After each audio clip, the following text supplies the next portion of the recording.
முன்னாள் ராணுவ தளபதி சரத் பொன்சேகாவுக்கு எதிரான ஹைகோர்ட் வழக்கு கொழும்பு மேல் நீதிமன்றத்தில் இன்று மீண்டும் விசாரணைக்கு எடுத்துக் கொள்ளப்பட்டது. 2ஆம் ராணுவ நீதிமன்றத்தில் இடம்பெற்ற வழக்கு விசாரணையின் போது பொன்சேகாவிற்கு எதிராக சாட்சியம் அளித்தவர்களின் வாக்குமூல பிரதிகள் இன்று சமர்ப்பிக்கப்பட்டன.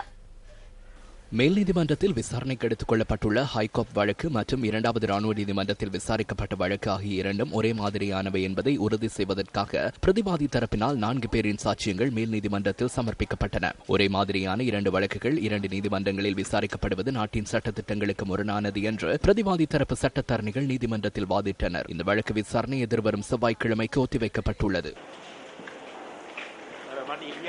இந்த ஊழல் அரசியல் கலாச்சாரத்தை முடிவுக்கு கொண்டு வந்து மக்களுக்கு ஏற்ற வகையிலான கலாச்சாரத்தை நாம் இன்றாவது கொண்டு வருவோம் என குறிப்பிடுகின்றேன். இதன் பொருட்டு நம்முடன் இணைந்து கொள்ளுங்கள். நாட்டில் உள்ள முறைமைகளை மாற்றவில்லை எனின் மக்கள் ஒவ்வொரு நாளும் அடிமைகளாகவே இருக்க நேரிடும்.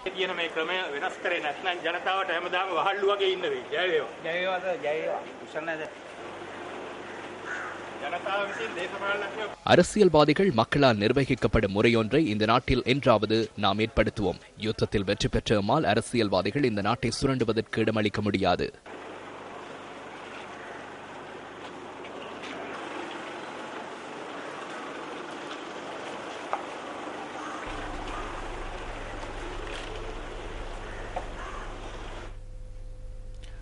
அனுமா பொன்சேகா ஊடகவியலாளர் சந்திப்பொன்றை இன்று மாலை ஏற்பாடு செய்திருந்தார்.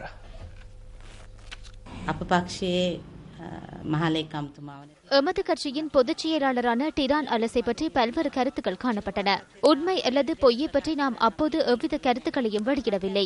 அவரை பற்றி தவறான எண்ணம் ஒன்று தோன்றியதாயின் அதனை சரியானதாக மாற்றிக்கொள்ளுமாறு நான் அனைவரிடமும் கேட்டுக்கொள்கின்றேன்.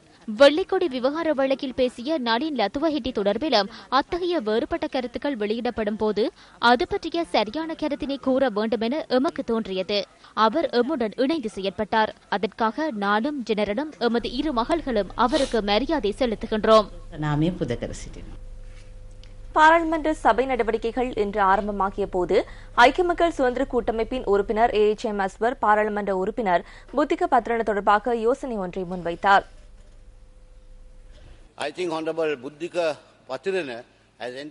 புத்திக பத்ரன உடமலையில் நடைபெற்ற கூட்டம் ஒன்றில் கலந்து கொண்ட போது அவரை உடனடியாக வெளியேறுமாறு அறிவித்துள்ளனர். இது சலுகைக்குள் உள்ளடங்குமா என அறிந்து கொள்ள வேண்டியுள்ளது. துரதிருஷ்டவசமாக ஜோன் அமரதுங்க இவ்விடத்தில் இல்லை.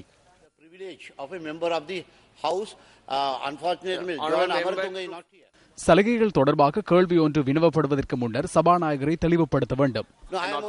இல்லை, நான் கேள்வியை எழுப்பியது மாத்திரமே.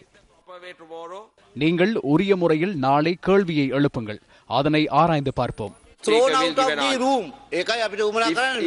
ගරු නියෝජකතානායකතුමනි මම ප්‍රශ්න අහනවා එකම මගේ වරප්‍රසාද සහ මගේ අයිතිවාසිකම් මම ඒක බලා ගන්නවා මේ ආණ්ඩු පක්ෂයෙන් ආධාරයක් බලාපොරොත්තු වෙන්නේ නැහැ වර්තමානයේ. மதிப்புக்குரிய பிரதி சபாநாயகர் அவர்களே, எனது சலுகைகள் தொடர்பான பிரச்சனையை நான் பார்த்துக் கொள்கின்றேன். நிகழ்காலத்திலும் எதிர்காலத்திலும் அரசு தரப்பிலிருந்து கொடுப்பனவுகளை நான் எதிர்பார்க்கவில்லை. நிதி உதவிகளை வழங்க வேண்டியவர்களுக்கு வழங்கிக் கொள்ளுங்கள். நான் சுயமாக எழுந்து நடக்கக்கூடியவன். அதனால் நான் நடந்து கொள்கின்றேன். நான் கிராமத்தில் உள்ளவன்.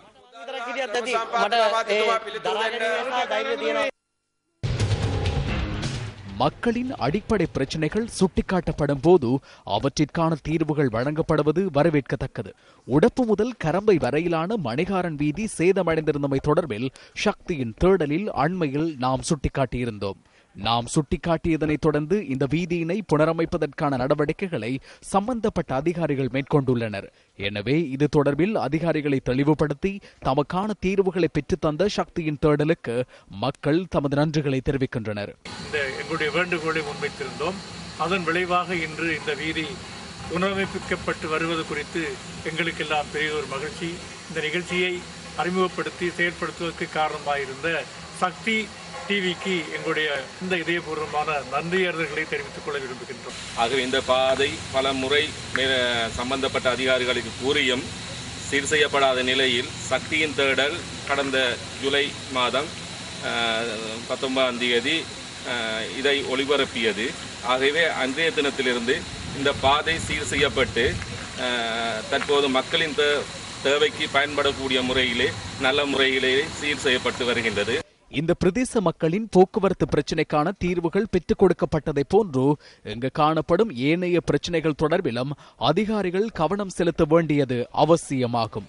சக்தியின் தேடல் தொடர்ந்தும் அவதானத்துடன். ஐக்கிய தேசிய கட்சி தொடர்ந்தும் தோல்வியடைவதற்கான பொறுப்பிலிருந்து அந்த கட்சியின் 2 பிரதி தலைவர்களும் ஒதுங்கிக் கொள்ள முடியாது என சிரேஷ்ட சிவில் சமூக செயற்பாட்டாளர்கள் சுட்டிக்காட்டுகின்றனர். ஐக்கிய தேசிய கட்சியின் வரலாற்றினை நோக்கும் போது தலைமைத்துவத்திற்கு சவாலாக இருந்து கட்சியை வெற்றி நோக்கி நகர்த்திய வெற்றிகரமான துணிச்சலான பலர் இருந்ததாக அவர்கள் குறிப்பிடுகின்றனர். இது தொடர்பான தகவல்களை இரவு 10:45 இடம்பெறும் எமது அடுத்த பிரதான செய்திகளில் எதிர்பாருங்கள். இலங்கை எதிர்பார்க்கின்ற வளர்ச்சியை அடைய வேண்டுமாயின் நாட்டுக்குள் புதிதாக நிதி கொண்டுவரப்பட வேண்டும் என இலங்கை மத்திய வங்கியின் ஆளுநர் அஜித் நிவாட் கப்ரால் தெரிவித்துள்ளார். கொழும்பில் இன்று நடைபெற்ற வங்கியல்லாத நிதி நிறுவன பணிப்பாளர்களின் 2011ஆம் ஆண்டுக்கான சந்திப்பின் போதே அவர் இவ்வாறு குறிப்பிட்டார்.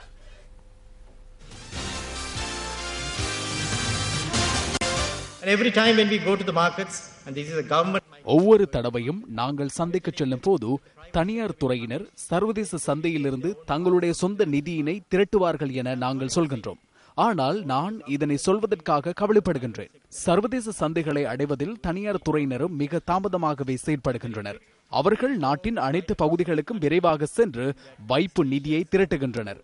ஆனால் நாட்டிற்குள் புதிதாக நிதியினை கொண்டு வருவதற்காக அவர்கள் சர்வதேச நாடுகளை அடைவது மிகவும் தாமதமாகவே இடம்பெறுகிறது. நாங்கள் எதிர்பார்க்கும் வளர்ச்சி இலக்கினை எட்டுவதற்கு நாட்டிற்குள் புதிய நிதி கொண்டு வரப்பட வேண்டியது அவசியமாகும்.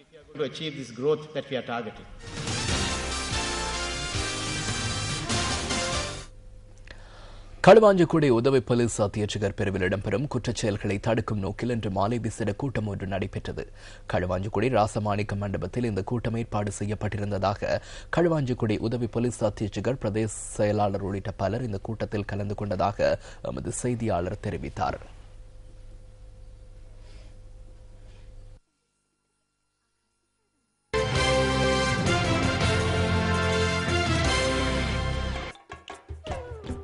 புத்தளம் உப்பு உற்பத்திக்கு பிரசித்தி பெற்ற மாவட்டமாகும்.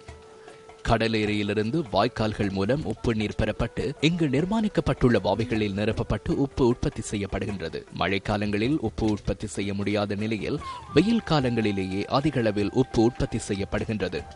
எனவே மழைக்காலங்களில் உப்பு உற்பத்தியில் ஈடுபடுகின்றவர்கள் தாம் சேமித்து வைத்துள்ள உப்பை அயடின் கலந்து பொதி செய்து நாடு முழுவதும் விநியோகித்து வருகின்றனர். இதன் மூலம் அதிக வருமானம் கிடைப்பதாக உற்பத்தியாளர்கள் குறிப்பிடுகின்றனர்.